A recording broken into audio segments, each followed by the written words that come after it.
Among the common mistakes, your hands. In the tashahhud, after you finish, people usually do this. What is this? It's a sign that they have concluded. Who are you signing this for? So while in the tashahhud, they finish the tashahhud and the imam is still praying. So they say, Allahumma inni ala dhikrika wa husni ibadatik. By the way, guys, I'm finished. Some of them in salam, they would say, Assalamu alaikum wa rahmatullah, Assalamu alaikum wa rahmatullah, as if they're giving right indicator, left indicator, they're driving. I think it's part of driving lessons. No, it's wrong. You don't have to do this. You're not turning right or left. So doing this is prohibited. The Prophet saw the companions moving their hands while in prayer, and he said, do not do this like the tails of wild horses. You know, the tail of the wild horse is always wiggling and upright. And the Prophet prohibited them from saying this. And it is important to learn how to pray according to the Sunnah. And that you're doing this for the sake of Allah Azza wa Jal. Some of the brothers in the standing position, when they're praying, and the end of the surah is Min al-jinnati wan-nas. The Imam is reciting, and I'm praying behind him. The moment he says Min al-jinnati, he lets go. What is this? This is indicating that I know that this is the last verse of the Imam and that he's going for ruku'. And this is acknowledged in long surahs. So if he's reciting from a long surah that people don't usually know, and I know that he's going to make ruku' now, I let go. So people next to me say, oh, mashallah, he's a hafiz.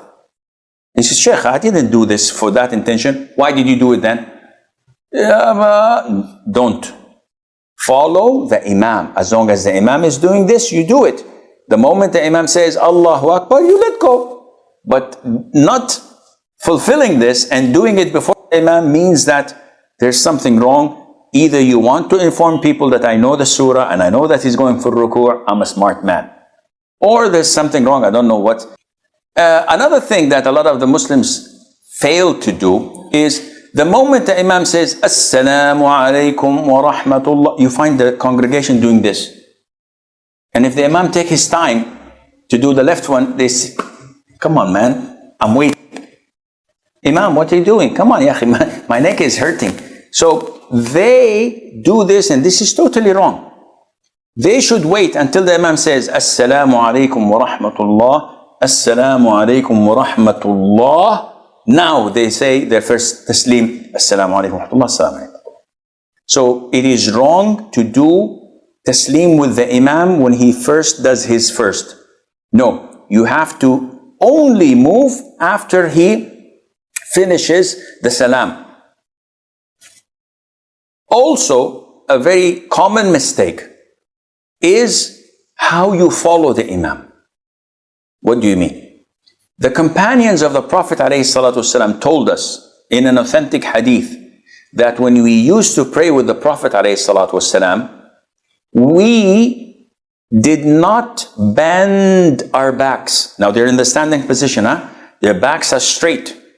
We never bent our backs until the forehead of the Prophet ﷺ touched the ground. Whoa! Meaning that if the Prophet says, Allahu Akbar, they wait until his head touches the ground, then they start descending.